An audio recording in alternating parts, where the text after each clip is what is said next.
வணக்கம். வாசுகியோடு பேசலாம் வாங்க. நம்ம இசைஞானி இளையராஜா இன்னைக்கு லண்டனில் சிம்பொனி இசையை அரங்கேற்றி இருக்கிற இந்த மார்ச் 9ஆம் தேதி சிம்பொனி இசைனா என்ன அப்படின்னு தெரிஞ்சுக்கிறதுக்கு நம்ம முகநூலில் சிங்காரவேலன் அப்படிங்கிறவர் ஒரு அற்புதமான பதிவை அழகாக எழுதியிருக்கிறாரு, எல்லாருக்கும் புரிகிற வகையில். அந்த பதிவோட ஒரு இன்னொரு வடிவமாக, காட்சி வடிவமாக தான் நான் இதை உருவாக்குறேன். சிம்பொனி அப்படின்னா அதாவது ஒரு ஒரு சம்பவம் இல்லாட்டி ஒரு கதை இல்லை ஒரு நிகழ்ச்சி, இதை ஒரு இசை வடிவத்தில் சொல்லக்கூடியது தான் சிம்பொனி அப்படின்னு ரொம்ப சுருக்கமாக அதுக்கு விளக்கம் கொடுத்துருக்காரு அவர். அது பார்த்திங்கன்னா மொத்தம் 4 பிரிவில் இருக்கும். அந்த சிம்பொனிங்கிறது 4 பகுதியாக வரணும். அதை இன்னும் சுருக்கமாக சொல்லணும்னா, சிம்பொனி அப்படிங்கிறத சுருக்கமாக சொல்லணும்னா ஒரு ஆர்கெஸ்ட்ரா அப்படின்னு சொல்லலாம். அதாவது சேர்ந்திசை, தமிழில் சொல்லணும்னா சேர்ந்திசை, அதுதான் சிம்பொனி. இப்போ உலகத்தில் நிறைய ஆர்கெஸ்ட்ரா வகைகள் இருக்குது. அதில் ரொம்ப முக்கியமானது அப்படின்னு பார்த்தீங்கன்னா, ஒன்று சேம்பர் ஆர்கெஸ்ட்ரா, இன்னொன்று சிம்பொனி ஆர்கெஸ்ட்ரா.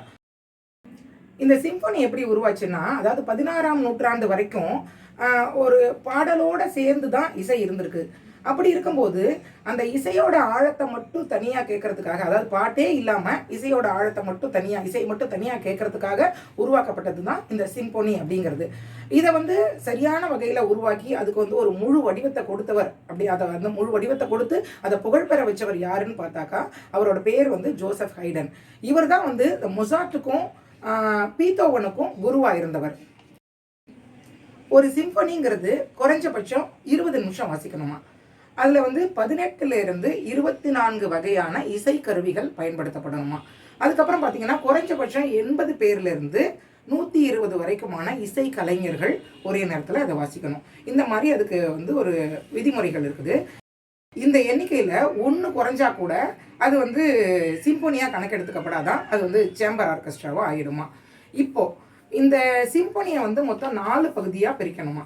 அது 4 பகுதியாக வாசிக்கப்படணுமா அந்த சிம்பொனி அப்படிங்கிறது. அதுக்கு உதாரணம் அப்படின்னு எடுத்துக்கிட்டோம்னா, ஒரு இங்கிலாந்து இளவரசியோட திருமணம் அப்படின்னு வச்சுக்கலாம். அந்த இங்கிலாந்து இளவரசியோட திருமணத்துக்கு எல்லாரும் வராங்க, வந்துட்டு இருக்கிறாங்க. அப்போ அந்த அந்த வந்துட்டு இருக்கிற அந்த நேரத்தை அது ஃபாஸ்ட் மூமெண்ட், இந்த ஃபாஸ்ட் மூமெண்ட்டாக இருக்குமா. எல்லாரும் உள்ளே வந்துட்டு இருக்கிறாங்க, விஐபிங்கள் எல்லாம் வருவாங்க. அது ஒரே கோலாகலமாக இருக்கும். அப்போது அதை கொஞ்சம் வேகமாக வாசிப்பாங்களாம், அவங்கள எல்லாம் வரவேற்கிற மாதிரி, அந்த மாதிரி இருக்குமா அந்த முதல் பகுதி. 2வது பகுதி பார்த்திங்கன்னா, அதாவது கல்யாணம், அதாவது அந்த அரண்மனையில் எல்லாரும் உட்காந்துருப்பாங்க, விஐபிலாம் உட்காந்துருப்பாங்க, எல்லாம் செட்டில் ஆகிடுவாங்க, கல்யாணம் நடக்கும் அப்படின்னும் போது அது ஒரு சீரியஸான இது இல்லையா. அப்போ அதுக்கு ரொம்ப ஆழமாக அந்த இசையை வாசிப்பாங்களாம். அது 2வது பகுதி. 3வது பகுதி பார்த்திங்கன்னா த டான்ஸ் நம்பர், அதாவது கல்யாணம் முடிஞ்ச உடனே ரொம்ப கொண்டாட்டமாக இருப்பாங்க இல்லையா, கேளிக்கையை குறிக்கிற விதமாக ஆட்டம் பாட்டம் கொண்டாட்டம்னு சொல்லிட்டு அதுக்கு ரொம்ப ஒரு வேகமான ஒரு இசையை கொடுப்பாங்களாம்.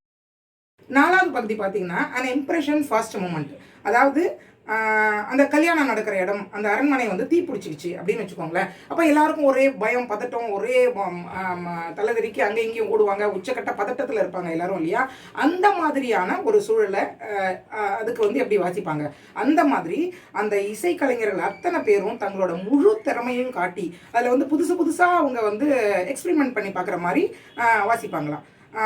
அதாவது அவங்களோட பெஸ்ட் எவ்வளோ கொடுக்க முடியுமோ அந்த அவங்களோட திறமை மொத்தத்தையும் வெளிக்காட்டுற மாதிரி அது அந்த 4வது பகுதி இருக்குமா. இப்படி இந்த 4 பகுதியும் சேர்ந்தது தான் அந்த சிம்பொனி அப்படின்னு அழைக்கப்படுது. இந்த 4 பகுதியையும் மொத்தமாக சேர்த்து பண்ணுறதுக்கு தான் அந்த 20 நிமிஷம் தேவைப்படுது. இதில் ரொம்ப முக்கியமானது அப்படின்னு என்னன்னு பார்த்தீங்கன்னா, இந்த சிம்பொனி இசையை ஒரு ஸ்டூடியோக்குள்ளே உருவாக்கி அதுக்கப்புறமா வெளியிடக்கூடாதான்.